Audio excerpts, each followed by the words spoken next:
Hello students, मैं doctor Santosh Sharma, department of botany, government PG college Jhalawar. आज हम आपकी फर्स्ट यूनिट का जो वाटर रिलेशनशिप है उसकी स्टडी करेंगे। मतलब diffusion, osmosis, osmotic pressure, diffusion pressure deficit. The first of all we will take diffusion. What is a diffusion? The movement of molecules from higher concentration to lower concentration is known as diffusion. Molecules जो होते हैं वो move करते हैं, उनका nature है ये। अगर वो हायर कंसंट्रेशन है और उससे लोअर कंसंट्रेशन की तरफ मूव करना ही जो है वो डिफ्यूजन कहलाता है। डिफ्यूजन एक ऐसा फिनोमिनन है जो कि लिक्विड, गैस और सॉलिड तीनों के ऊपर ये जो है वो अप्लाई होता है। और मॉलिक्यूल्स का जो मूवमेंट है वो तब तक होता रहता है जब तक कि इक्विलिब्रियम जो है वो डेवलप नहीं हो जाए दो सॉल्यूशंस के अंदर। So continue till the dynamic equilibrium is not establish. Suppose आप देख रहे हैं कि एक तरफ जो है सॉल्यूशन में 10 मॉलिक्यूल है, एक तरफ 4 है, तो ये तब तक होता रहेगा जब तक कि जो है दोनों तरफ इक्वल नहीं हो जाए। और लेकिन उसके बाद भी जो है वो मूवमेंट मॉलिक्यूल्स का रुकता नहीं है, क्योंकि उनमें काइनेटिक एनर्जी होती है, लेकिन वो इक्विलिब्रियम जो है वो सेट कर देता है।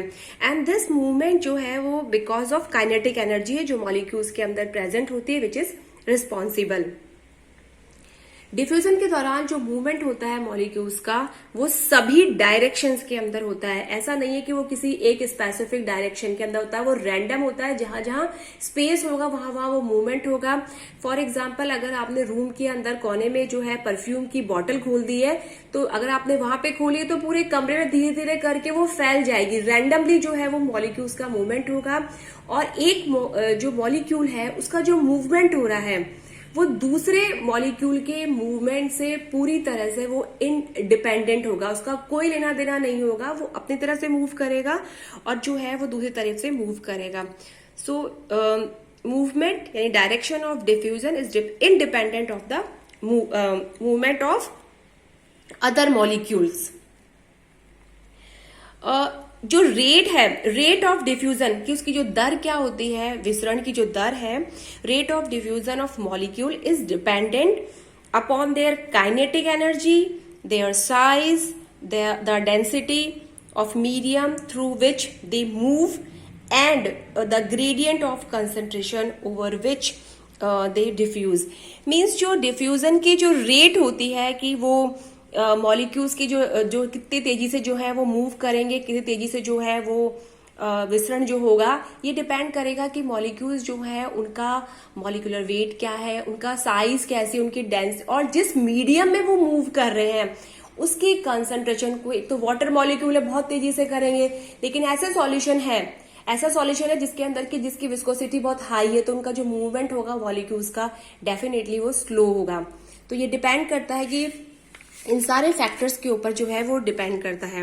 Now the next is the diffusion pressure. This is a hypothetical term.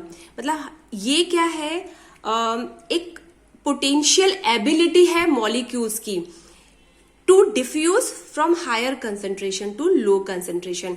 For example, ये दो सॉल्यूशन है, एक ये देख रहे हैं आप, सेकंड ये देख रहे हैं। यहाँ पे आपने 5 मॉलिक्यूल देख रहे हैं, यहाँ पे 2 मॉलिक्यूल। तो डेफिनेटली ये जो 5 मॉलिक्यूल है ये एक जगह इकट्ठे हैं, तो ये डिफ्यूज होने की कोशिश कर रहे हैं। इनका डिफ्यूजन प्रेशर ज्यादा है, मतलब वो ज्यादा जो है वो तेजी से मूव करने की कोशिश करेंगे। इसीलिए जो प्योर सॉल्वेंट है, सपोज वाटर है, केवल वाटर है, और दूसरा जो है वाटर के अंदर कुछ और सॉल्यूट सॉल्ट वगैरह मिले हुए होंगे, तो ये जो, क्योंकि यहाँ पे 100% वाटर के मॉलिक्यूल है तो उनका डिफ्यूजन प्रेशर ज्यादा होगा। डिफ्यूजन प्रेशर को बहुत सीधे तरीके से समझो कि वो जिस जगह का डिफ्यूजन प्रेशर ज्यादा है, मतलब वो वहां पे कंसंट्रेशन जो होती है उनकी मॉलिक्यूल्स की ज्यादा होती है। मतलब सपोज वो सॉल्वेंट है तो वहां पे 100 मॉलिक्यूल वाटर के हैं, सॉल्यूशन के अंदर वो 50 ही मॉलिक्यूल है, तो ये जो 100 मॉलिक्यूल हैं वाटर के, इनका डिफ्यूजन प्रेशर ज्यादा होगा, क्योंकि ये ज्यादा जोर लगाएंगे मूव करने के लिए। नाउ द सिग्निफिकेंस, डिफ्यूजन का जो सिग्निफिकेंस यही है कि जितने भी गैसियस एक्सचेंज होते हैं स्टोमेटा के अंदर CO2 एंड O2 के अंदर, वो डिपेंड करता है डिफ्यूजन के ऊपर। और जो ऑस्मोसिस जिसको हम आगे फर्दर स्टडी करेंगे वो भी जो है वो डिफ्यूजन का ही वन ऑफ द टाइप है। इवेपोरेशन हो रहा है यानी कि जो वाटर है वो वेपर की फॉर्म में लीफ से निकल रहा है, तो वो भी जो है वो diffusion he, it is one of the type of diffusion. And जो रूट से लीफ में जा रहा है वो भी डिफ्यूजन है, डेफिनेटली वो जो है ऑस्मोसिस है जिसको कि हम आगे स्टडी करेंगे, लेकिन वो टाइप जो है वो डिफ्यूजन का ही है। The next is the diffusion pressure deficit, it's very important. Diffusion pressure जो डेफिसिट है इसका मतलब होता है diffusion pressure deficit, it is the difference in the concentration of diffusing molecules between one area and another area a specific distance। Suppose ये एक area है या एक सॉल्यूशन है इस जगह से, और यहाँ पे जो है वो 14-15 के लगभग जो है वो मॉलिक्यूल है, और यहाँ पे लगभग जो है वो 10 ही मॉलिक्यूल आप देख रहे हो, तो मतलब यहाँ पे 15 है, यहाँ पे 10 है, या मतलब यहाँ पे ज्यादा है, यहाँ पे कम है। इन दैट कंडीशन इसका डिफ्यूजन प्रेशर, अगर हम दोनों की बात करें कि इसका डिफ्यूजन प्रेशर तो डेफिनेटली ज्यादा होगा ही होगा, लेकिन और इसका भी डिफ्यूजन प्रेशर होगा, लेकिन ये ज्यादा होगा। मैंने हमेशा कहा है कि जहां पे ज्यादा डिफ्यूज होने के लिए मॉलिक्यूल्स अवेलेबल है वहां पे ज्यादा होगा।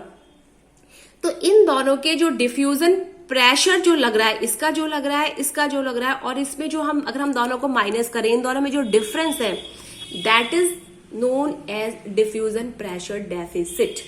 ये 15 मॉलिक्यूल है, ये 10 मॉलिक्यूल है, इसका डिफ्यूजन प्रेशर 15 का लगेगा, इसका 10 का डिफ्यूजन प्रेशर लगेगा, इन दोनों का जो डिफरेंस है वो क्या कहलाएगा, डीपीडी। और ये जो डीपीडी होता है which is responsible of the जो है एवरी फिनोमिनन, कि यहां से यहां कोई चीज मूव करती है तो सिर्फ उसकी वजह जो होती है वो डिफ्यूजन प्रेशर डेफिसिट ही होता है।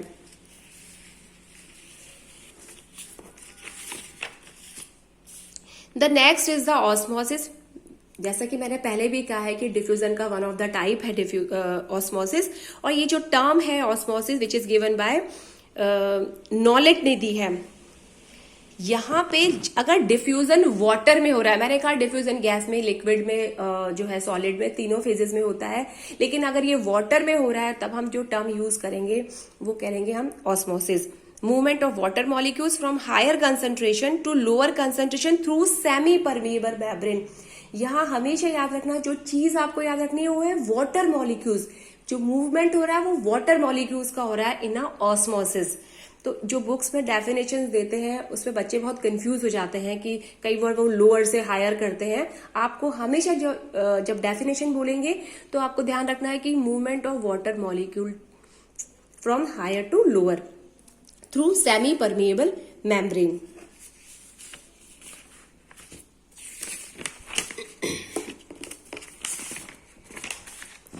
ये जो ऑस्मोसिस होता है ये दो तरीके का होता है, exo osmosis and endo osmosis.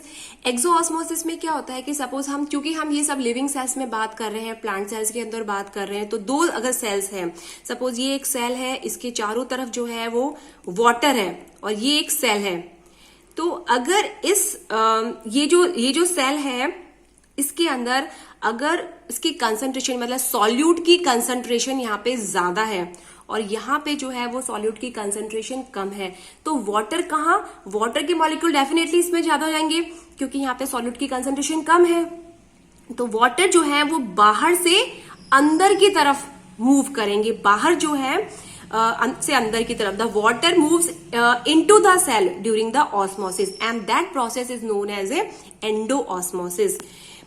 अगर हम ये कहें कि अंदर वाटर ज्यादा है, बाहर जो है वो वाटर कम है, यानी यहाँ की कंसंट्रेशन ज्यादा है, सॉल्यूट की प्रेजेंस यहाँ पे ज्यादा है, और यहाँ पे जो है वो सॉल्यूट की प्रेजेंस कम है, तो वाटर क्या होगा, अंदर से बाहर आ जाएगा। When the water starts moving out of the cell then it is called as a exo osmosis.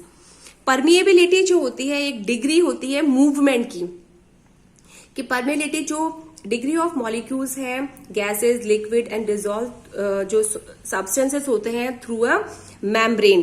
तो सपोज कोई अगर हम कहें कि कोई मेम्ब्रेन परमिएबल है, इसका मतलब है कि membrane allows a free passage, कुछ भी उधर से उधर बीच में मेम्ब्रेन प्रेजेंट है, कोई भी मॉलिक्यूल का कोई रोक टोक नहीं है, वो जब आ रहे हैं जा रहे हैं, लेकिन कंप्लीटली परमिएबल है। इम्परमिएबल सेल तब होती है जब उस पर सुबेरिन, हम क्योंकि प्लांट के कॉन्टेक्स्ट में बात कर रहे हैं, तो सुबेरिन है, क्यूटीन है, इसका जो है डिपोजिशन हो रहा है सेल पे, सेल वॉल पे, तो डेफिनेटली वो जो है वो अलाउ ही नहीं करेगी, सेल जो है अंदर से बाहर किसी चीजों को बिल्कुल अलाउ नहीं करेगी, and that condition is known as, या that membrane is known as impermeable membrane. The next is the semi permeable membrane, कि impermeable to the solute. Actually जो सेमी परमिएबल होती है वो कुछ जो सॉल्यूट्स होते हैं स्पेसिफिक, मतलब जो सॉल्यूट है उनके लिए वो इम्परमिएबल है, बाकी को जो है वो अलाउ कर देगी। एक होता है सेलेक्टिव, जो है सेलेक्टिव सेमी परमिएबल मेम्ब्रेन, वो होती है जो कुछ स्पेसिफिक मॉलिक्यूल चाहे सॉल्यूट हो उनको अलाउ करती है और बाकी को वो नहीं करती है। Now the next is the, हमने ऑस्मोसिस पढ़ा, अब हम पढ़ेंगे, हमने डिफ्यूजन प्रेशर पढ़ा। डिफ्यूजन प्रेशर डेफिनेटली ये करता है कि उसे डिफ्यूज होना है, उसे जाना है। अगर डिफ्यूजन प्रेशर हम कहेंगे यहाँ पे डिफ्यूजन प्रेशर अप्लाई हो रहा है इस सॉल्यूशन के अंदर, तो हम कहेंगे कि मतलब वो they want to move, molecules जाना चाह रहे हैं। ऑस्मोटिक प्रेशर क्या है? It is also hydrostatic pressure होता है। एंड अगर कोई सॉल्यूशन है, सपोज कि ये जो है सॉल्यूशन हम ये बोल रहे हैं ए है और यहाँ पे क्या है, वाटर है, ये है बी। अब क्या है कि ये तो सॉल्यूशन हो गया और ये वाटर है, इसके बीच में ये जो मेम्ब्रेन है that is known as a semi permeable membrane. अब ऑस्मोटिक प्रेशर क्या होता है?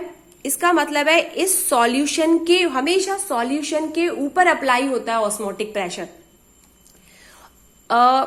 मीन्स अगर कोई सॉल्यूशन है और एक वाटर है, एक तरफ वाटर है एक तरफ सॉल्यूशन है, तो सॉल्यूशन के अंदर सॉल्यूट प्रेजेंट होंगे तो उसकी कंसंट्रेशन जो है वो ज्यादा होगी, और एक तरफ प्योर सॉल्वेंट प्रेजेंट है तो जो ऑस्मोटिक प्रेशर होता है वो दे वांट मॉलिक्यूल्स, वो क्या करता है, वो उस ऑस्मोटिक प्रेशर हमेशा सॉल्यूशन पे लगता है नंबर 1, और वो हमेशा वाटर मॉलिक्यूल को अपनी तरफ खींचता है।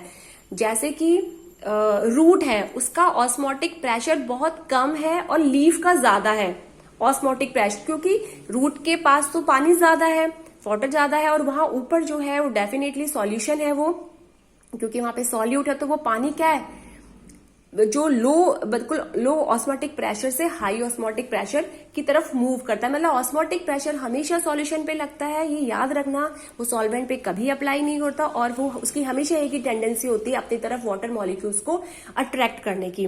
अगर हम वाटर की बात करें कि क्या प्योर वाटर में कोई ऑस्मोटिक प्रेशर लगेगा, तो वो नहीं लगेगा, वो जीरो होगा। जो भी प्योर वाटर होता है उसका जो ऑस्मोटिक प्रेशर होता है वो जीरो होता है, क्योंकि वो तो प्योर है, उसको वाटर मॉलिक्यूल्स की रिक्वायरमेंट ही नहीं है। इसीलिए ऑस्मोटिक प्रेशर के लिए सॉल्यूट ही जिम्मेदार होते हैं, मतलब they are solute are responsible. जो ऑस्मोटिक प्रेशर है वो डायरेक्टली प्रोपोर्शनेट होता है कंसंट्रेशन ऑफ सॉल्यूट, सॉल्यूट की जो कंसंट्रेशन है उसके जो है वो डायरेक्टली प्रोपोर्शनेट होता है। ऑस्मोटिक प्रेशर जो होता है वो हमेशा मैंने अभी बताया था कि लीव्स में ज्यादा होगा और रूट्स में कम होगा, क्योंकि रूट्स में पानी, उधर नीचे पानी होगा और ऊपर पानी नहीं है, तो वो सॉल्यूशन है। हम ये मान लें कि लीफ जो है वो सॉल्यूशन की तरफ काम करेगी, रूट जो है वो एक वाटर रिजर्वायर की तरह काम करेगी, तो लीव्स में लगेगा ऑस्मोटिक प्रेशर। इसीलिए जो है वो एक्वेटिक प्लांट्स जो होते हैं उनका ऑस्मोटिक प्रेशर बहुत लो होता है, और जो हेलोफाइट्स होते हैं जिनमें सॉल्ट होते हैं, जैसे कि एट्रीप्लेक्सिस का एग्जांपल है, उसके अंदर ऑस्मोटिक प्रेशर जो होता है वो बहुत ज्यादा होता है। और ये जो ऑस्मोटिक प्रेशर की जो टर्म है वो फेफर ने दी है। आपको ये डिफरेंसेस याद रखने हैं कि what is the difference between the diffusion and osmosis. Diffusion हमेशा मूवमेंट ऑफ मॉलिक्यूल्स है, चाहे वो गैस में हो, चाहे लिक्विड में हो, चाहे सॉलिड में हो, लेकिन ऑस्मोसिस के लिए हमेशा यूज करना है movement of water molecules. Water शब्द जो है वो यहाँ पे इंपॉर्टेंट है। ये तीनों स्टेट में लगता है as I already told you, और ये वाटर में लगेगा। यहाँ पे किसी भी डिफ्यूजन के लिए किसी सेमी परमिएबल मेम्ब्रेन की रिक्वायरमेंट नहीं होती है, जबकि ऑस्मोसिस के लिए सेमी परमिएबल मेम्ब्रेन जो होती है वो रिक्वायर्ड होती है। इसके बाद हम osmotic pressure, wall pressure, DPD की स्टडी करेंगे, जो कि बहुत इंपॉर्टेंट है। अभी के लिए यही बहुत है। Thank you so much.